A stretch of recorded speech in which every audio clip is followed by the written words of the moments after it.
Bonjour, je suis Marie Latour, directrice adjointe de la Bibliothèque universitaire de Guyane et je suis à l'origine du concept du jeu To Be in the Norms.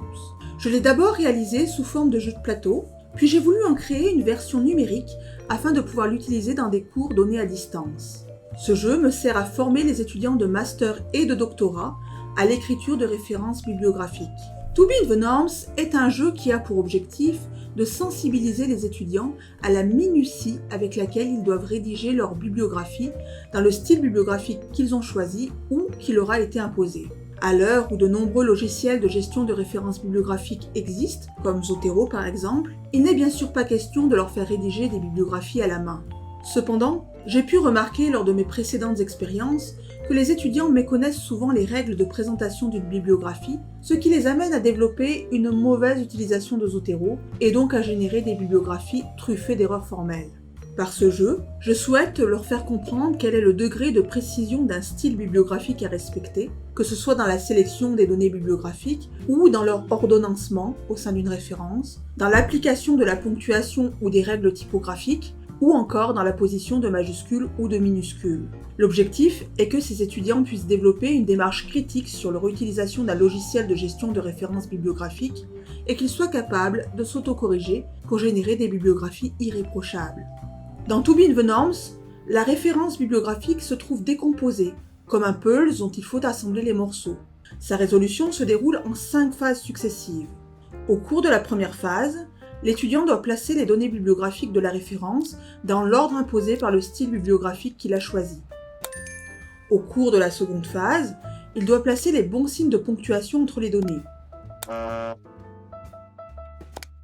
Lors de la troisième phase, il lui faut placer les parenthèses et les crochets s'il y en a. Au cours de la quatrième phase, l'étudiant applique les styles bibliographiques voulus sur les données, comme l'italique, le gras ou le surligné. Et enfin, au cours de la dernière phase, l'étudiant doit mentionner pour chaque donnée, sauf celle chiffrée, si elle débute par une majuscule ou une minuscule. Pour améliorer la ludicité de l'exercice et favoriser une meilleure acquisition des compétences, l'étudiant joue sans avoir le style bibliographique sous les yeux, ce qui l'oblige à mémoriser temporairement la présentation des références. Par les erreurs qu'il ne manquera pas de faire, il se heurte aux subtilités du style bibliographique et assimile peu à peu le degré de précision auquel il doit s'astreindre pour écrire une bibliographie ou contrôler ses imports de références dans Zotero. Il peut cependant à tout moment visualiser le style bibliographique complet. Seulement, pendant que celui-ci s'affiche, il ne peut plus jouer et compléter son plateau, ce qui lui fait perdre du temps. Or, le temps est une denrée précieuse dans ce jeu, puisque l'étudiant doit réaliser l'exercice le plus rapidement possible afin d'obtenir le meilleur score.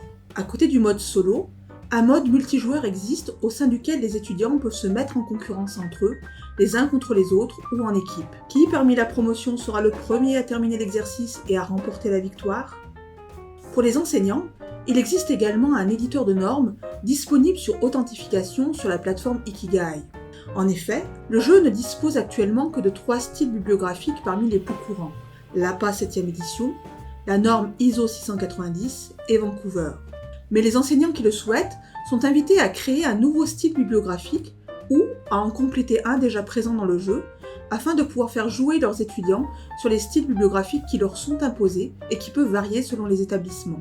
On espère ainsi développer une collaboration entre tous les membres du projet Ikigai qui permettra à terme d'augmenter drastiquement le corpus des styles bibliographiques proposés et dont tous les établissements de l'enseignement supérieur pourront profiter.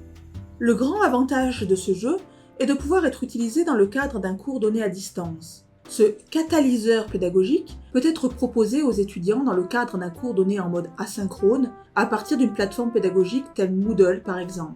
Une adhésion au projet Ikigai permet par ailleurs aux établissements d'insérer directement le jeu dans l'espace Moodle. Dans le cadre de ces modes d'apprentissage de type asynchrone, on recommandera le recours au mode solo. Mais ce jeu peut être aussi mobilisé dans le cadre d'un cours synchrone donné à partir d'un logiciel de visioconférence. L'enseignant peut alors proposer cette activité à ses étudiants afin de leur permettre une meilleure assimilation des notions qu'il vient d'aborder. Dans ce cas, on remarquera le recours au mode multijoueur qui permettra des interactions entre les étudiants et au sein des équipes du groupe. Si l'établissement adhère à Ikigai, il pourra en plus récupérer les données sur la partie afin de visualiser par exemple les erreurs des étudiants ou les points difficiles ou mal compris sur lesquels il faudra revenir. N'hésitez pas à nous faire part de vos usages de To Be in the Norms en envoyant un mail à l'équipe d'Ikigai. À bientôt!